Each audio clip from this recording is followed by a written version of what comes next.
Now, there are a lot of different kinds of stories. I'm going to be talking to you about 9 different kinds of stories later on. The Oscar story is what I call a profile story. And a profile story is primarily about another character. I have a story that I tell about Steven Spielberg. That's a profile story. So anytime you're telling a story about a historical figure, or your boss or someone else, and they're the primary character, that's a profile story. The airport story is an instructional story. And instructional stories are small disasters, interesting event, but they do teach a profound lesson. They teach a nice point. But there's no crisis, there's no emotional angst, there's no big deal to it. It's not totally hysterical. It's not totally funny and hysterical, and it's not eminently, disastrously emotional. That would be a crucible story. But there's another kind of a story that I believe each and every one of us really needs to have in our trick bag. If we want to be able to persuade people to do what we want them to do, to see our point of view, to change their minds, we need what I call a credibility story. This is what a credibility story looks like. I was in my office a while back and the phone rang. And it was a man named Larry V. from Denver. And he was calling me because a graduate of my Story Theater retreat had told him about me and said, well, if you're struggling getting new customers, you ought to go see Doug because he's the story guy. And so on the phone, he described to me his challenge. He is a high-performance improvement consultant for large organizations and family-owned businesses. So he goes into business and helps them with their productivity and to figure out what is the dysfunction that is getting in the way of us being able to make money and be productive and have high morale. Well, he called me and he told me that his struggle was because the economy had gotten a little bit tight, he was forced to now do presentations in fancy hotels with wine and cheese and hors d'oeuvres. And they were costing him a lot of money. And he would invite an audience through his, series of contacts, and they would come and they would fill a room, and then he'd get up and do a demonstration and talk about what it is that he did. Well, his frustration was he had done 5 presentations with an average of 40 people per presentation, 200 people total. Out of all of those 5 different occasions, he had gotten 2 clients. What's the closing percentage? 2 clients out of 200. That's a 1% closing average. That's pretty bad. Well, that's what he said on the phone. It's like, that's pretty bad. I need some help.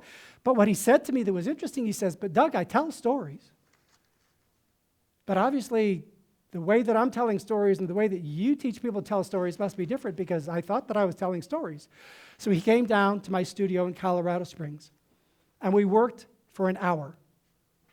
I asked him this question. Who do you like to work with? What are your favorite 3 types of clients? He illustrated those 3 types for me. I said, what are the 3 greatest challenges that clients come to you for all the time? There's probably 3 things that generally are the 3 issues.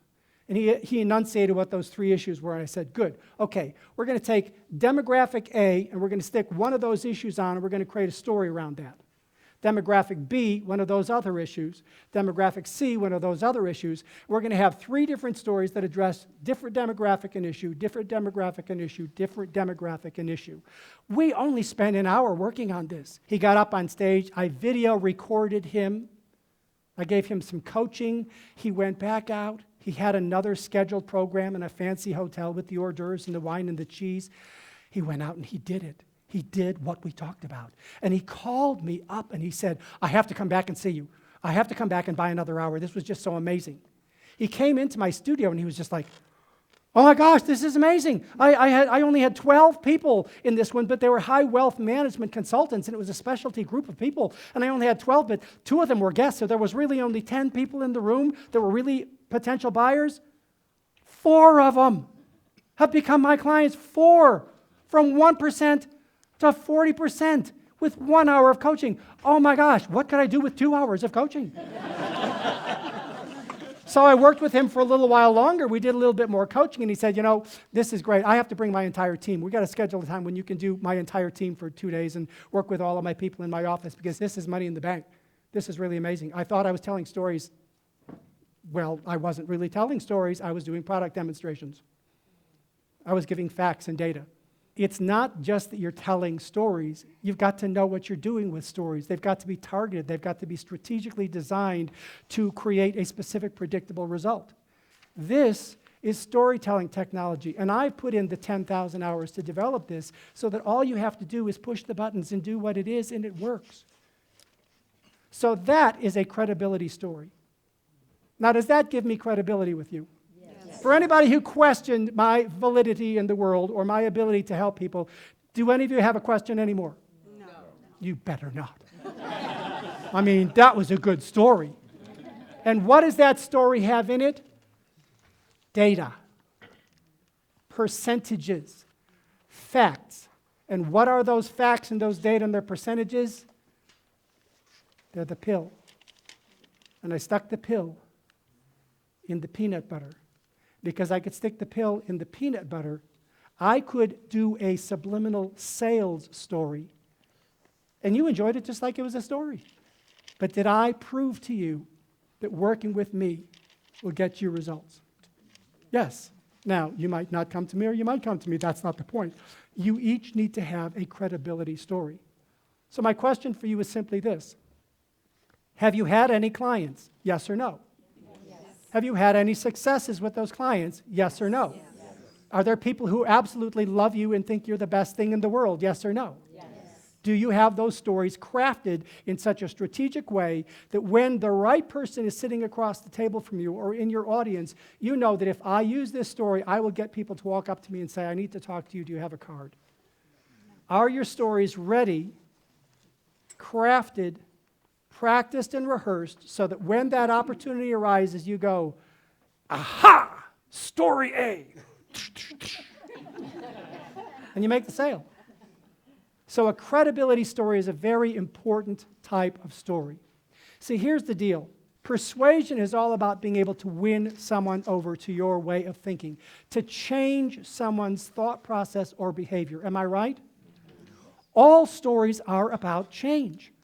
And yet it is very, very hard to get someone to change their mind. Am I right? Yes. Because they have a very logical reason that they've built up over time, valid reasons why they believe what they believe. Historical reasons, cultural reasons, why they believe what they believe. And then you come along and go, well, but here's 3 reasons why you should change your mind. And you use logic. And does it work? No. Logic does not work. Mere words do not work. This is so wonderfully illustrated by this book. It's a New York Times bestseller. It's called Influencer. Influencer, the power to change anything. Here's the quote.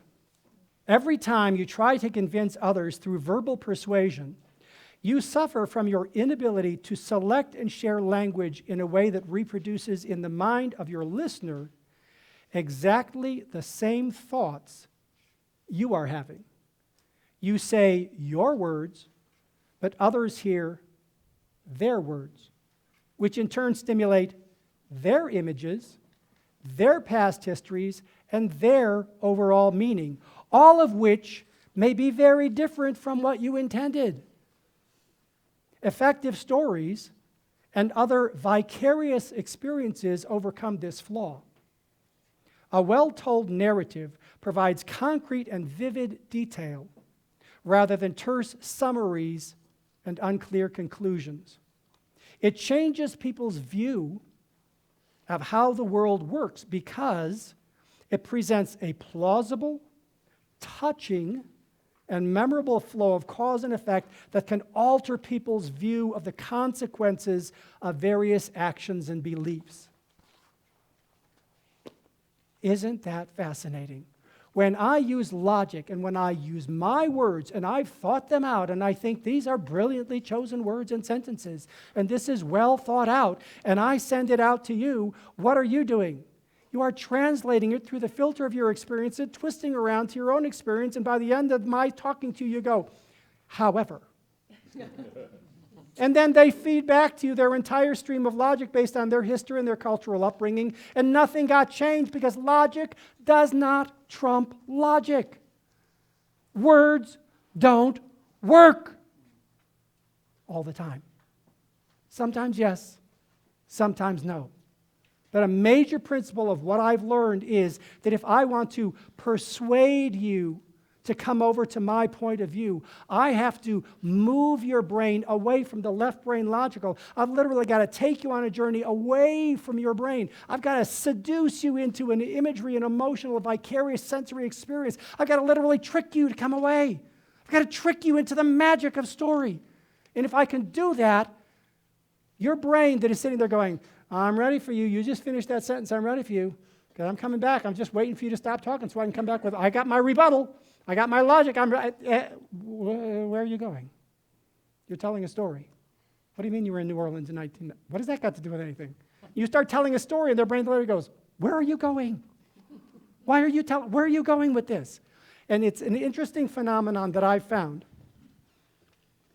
When I'm in a situation where somebody is not wanting to buy into what I have to sell, and I start telling a story, I can literally see them go, okay, I'll give you 3 minutes. It's as if their brain says, I'll give you a couple of minutes to play with me for a second, but I'm not going to let you go too long. But it only takes me 3 minutes to get you so involved in my story that you'll give me another 7 minutes because you can't stop participating. And it's all about that experience. It's all about the ability to temporarily suspend their logic, which creates an opening for you to insert your new idea, your new concept. So there are 4 phases to the story theater method: choosing your stories, crafting your stories, presenting or performing your stories, and then branding your stories. And as I said before, this is storytelling technology. If you use it the way that I teach it, it just flat out works. And it works at a deeper level. And you will get predictable results. You will no longer get lucky or hope that it works. You'll no longer click through a bunch of PowerPoint slides and have people get all bored and fussy on you and start rebutting what you do and arguing with you. Because when you do story, people just kind of go, oh, okay. Now, let me talk a little bit about the branding aspect of the story theater methodology. How do you brand your point so that it sticks? So that it's very simple and easy for them to receive. Now, my first story today was the Oscar story. There were 2 branded messages in the Oscar story. Who can recall what they were? Raise your hand. Yes, what was one of them? Keep breathing was one of them. Did most of you come up with that one in your mind? It's like, yeah, I got that one. And what was the other one that was in that story? There were 2 in that story. That was his. What was mine? Speak from your head with your heart wide open. Now, thank you very much. You said it exactly as I gave it to you. Am I right? How many of you could say it? I mean, let's say it right now. 1, 2, 3. Speak with your head with your heart wide open. And you even do it with the music. It's very hard for you to say, speak from your head with your heart wide open. You have to say, speak from your head with your heart wide open. And do you know why you repeat the words exactly with my musical phrasing? Because I gave it to you that way multiple times, and you didn't even realize that it was the chorus of the song. Now, when you listen to one of your favorite songs on the radio, what are the only words that you can sing along with any accuracy? The chorus. So here's your favorite song. Love the one you're with, love the one you're with, love the one you're with. And like, what are the words that we remember? The words that are in the chorus that were repeated multiple times. So what is branding? We learned this from advertising. Branding is the right phrase repeated multiple times in a consistent and replicable way. Now, when I talk about the phrase that pays, what I'm asking you to do is look at the way that you make the point of your story. In the story theater methodology, when you get to the end of your story, you say, what I learned from that experience was, look for the limo.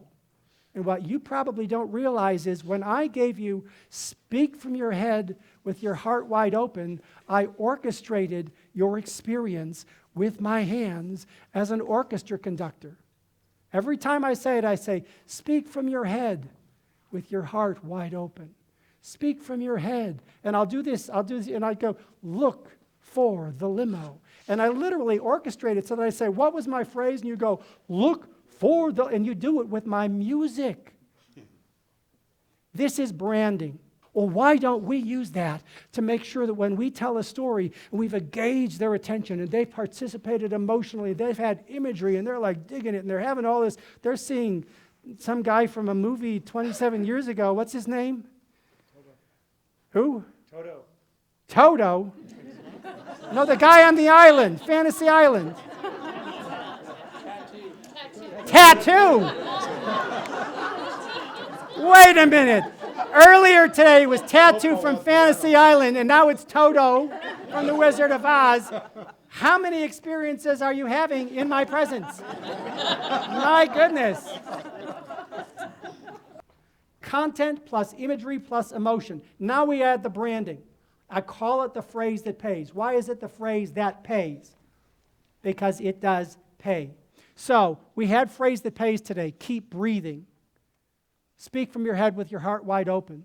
Look for the limo. All of these different phrases, those are branding phrases. What's yours?